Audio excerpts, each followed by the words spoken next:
பிரியமானவர்களே, இயேசு கிறிஸ்துவின் நாமத்தில் உங்களை நான் வாழ்த்துகிறேன். இந்த இடம் பார்க்கறதுக்கு ரொம்ப அழகா இருக்குது இல்ல?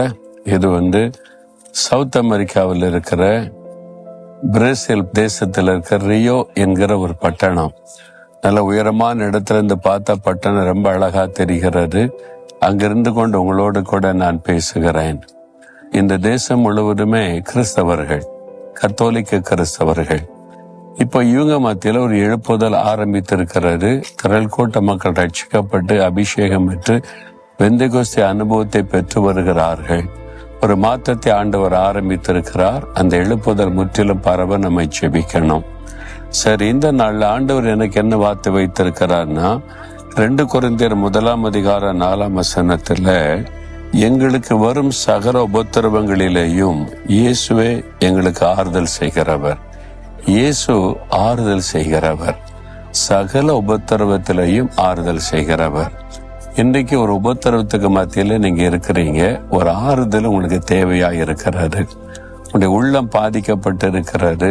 யாராவது மனிதர்கள் ஆறுதல் படுத்துவாங்களான்னு பாக்குறீங்க. எந்த வழியிலாவது எனக்கு ஒரு ஆறுதல் வருமானு பாக்குறீங்க. நம்ம எல்லாருமே உபத்திரவத்தின் மத்தியில போகும்போது நம்முடைய உள்ளத்துல ஒரு ஆறுதலுக்காக மனசு இயங்கும். யாராவது ஒரு மனிதர் மூலமா அல்லது நமக்கு தெரிஞ்சவங்க மூலமா, சிநேகிதர்கள் மூலமா ஒரு ஆறுதல் நமக்கு வந்துடாதா, ஒரு ஆறுதலான வார்த்தை கிடைக்காதான்னு நம்ம இயங்குவோம். அது மாதிரி ஒரு ஆறுதலை தேடுகிற நிலைமையில நீங்க இருக்கலாம். இயேசுதான் மெய்யான ஆறுதலை தர முடியும்.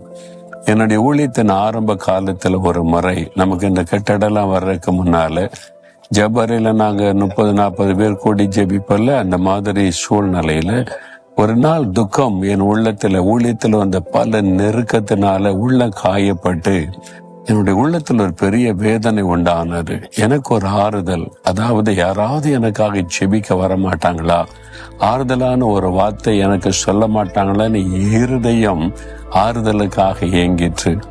அப்ப சில சமயத்துல ஆண்டவர் அப்படி சில ஊழியக்காரர்களை தீர்க்கதரிசியை அனுப்புவார். அந்த மாதிரி ஆண்டவர் எனக்கு ஒரு ஆறுதல் தரட்டும்னு நான் காத்திருந்தேன். காலையில இந்த மாலை வரை என்னால் ஜெபிக்க முடியல, வேதத்தை வாசிக்க முடியல. அப்படியே சோர்ந்து போய் நான் படுத்திருந்தேன். ஆறுதலுக்காக என் இருதயம் ஏங்கினது, காயப்பட்ட ஒரு உள்ளத்தோட.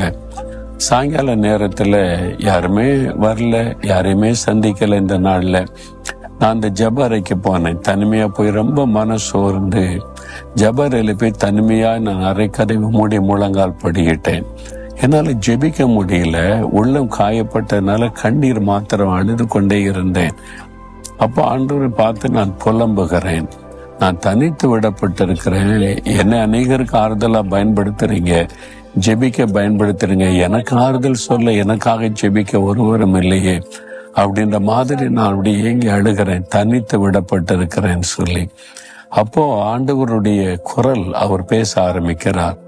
உன்னுடைய தனிமை உணர்வு எனக்கு தெரியும். நான் கெத்செமனே தோட்டத்துல தனித்து விடப்பட்டேன். நான் அழைச்சிட்டு போன 3 சீஷர் கூட தூங்கிட்டாங்க. நான் தனிமையா அந்த சமூகத்துல கதறி கொண்டிருந்தேன். அதனால உன்னுடைய தனிமை உணர்வு, அந்த காயம் எனக்கு தெரியும் என்று ஆண்டவர் சொன்னார். நான் உடனே சொன்னேன், அழுதுகிட்டேன், நீங்க தேவகுமாரன், தேவன் மனிதனா வந்தீங்க. உங்களை ஆறுதல் படுத்தவே ஒரு தேவதூதனை பிதா அனுப்பினார்ல. அப்ப நான் ஒரு மனிதன், சாதாரண மனிதன், எனக்கு ஒரு தூதனை அனுப்பக்கூடாது அப்படின்னு நான் அழுதுகிட்டே அப்படி பேசுற சிறு பிள்ளை போல. அடுத்த நிமிஷம் என் ஆவிக்குரிய கண் திறக்கப்பட்டது. என் பக்கத்தில் ஒரு பெரிய தேவதூதன் நிற்பதை பார்த்தேன். அவ்வளவுதான். ஆண்டவர் ஒரு அற்ப மனிதன், இந்த மனிதனை ஆறுதல் படுத்த நான் கேட்டேன் என்பதற்கு தூதனை அனுப்பி அதை என்னை காண்பிக்கிறார் என்று சொன்ன உடனே அப்படியே ஆண்டவரை துதிக்க ஆரம்பித்தேன். அப்ப என் கண் முன்னால நான் பார்க்கிறேன், இயேசு வந்து நிற்கிறார். எனக்கு மிக சமீபத்தில் நின்று பொன்மரவனோட தன்னுடைய வலது கரத்தை நீட்டி என்னை பார்த்து சொன்னார், Sun, I have graven you in my palms. மகனை, உன்னை என் உள்ளங்கையில வரைந்து வைத்திருக்கிறேன். அவ்வளவுதான். ஒரே ஒரு வார்த்தை, என் உள்ளத்தில் இருக்கிற துக்கங்கள், காயங்கள், வேதனை எல்லாம் நீங்கிட்டு பெரிய சந்தோஷம். அப்படியே ஆண்டவர் கடந்து போனார். ஒரே ஒரு வார்த்தை தான், அந்த ஆறுதல் என் உள்ளத்தை நிறைவேற்றேன். அப்ப அறிந்து கொண்டேன், மனிதர்கள் அல்ல, நமக்கு ஆறுதல் இயேசுதான். உங்களுக்கு ஆறுதல் இயேசுதான் உங்களை சந்தித்து கொண்டிருக்கிறார். இப்ப உங்களோடு பேசுகிறார். மகளே, உனக்கு ஆறுதல் நான் தான். மகனே, உனக்கு ஆறுதல் நான் தான். உனக்காகத்தான் சிலுவையில் ரத்தம் சிந்தி காயப்பட்டு எல்லா வேதனைகளையும் சுமந்தேன்னு சொல்ல, நான் உனக்கு சகலவிதமான ஆறுதலை தருகிற தேவன் சொல்லுகிறார். இயேசுவே, நீரே என் ஆறுதல்னு சொல்லுங்க, உழுதுல பெரிய மாற்றம் வரும். ஆண்டவர் சொல்ற, மகனே மகளே, உன்னை என் உள்ளங்கையில் வரைந்து வைத்திருக்கேன் ஆண்டவர் சொல்லுகிறார். அதுதான் ஆறுதலான ஒரு வார்த்தை. சொல்லுங்க, இயேசுவே, எனக்கு வரக்கூடிய சகல உபத்திரவத்தில் நீர்தான் என்னுடைய ஆறுதல். என்னை உம்முடைய உள்ளங்கையிலே வரைந்து வைத்திருக்கிற அன்பிற்காய் ஸ்தோத்திரம், ஸ்தோத்திரம், ஸ்தோத்திரம். என்னை பொழுது ஆறுதல் படுத்துகிறதற்காய், காயங்களை மாற்றுகிறதற்காய் ஸ்தோத்திரம், ஸ்தோத்திரம். இயேசுவின் நாமத்தில் ஜெபிக்கிறேன். ஆமேன், ஆமேன்.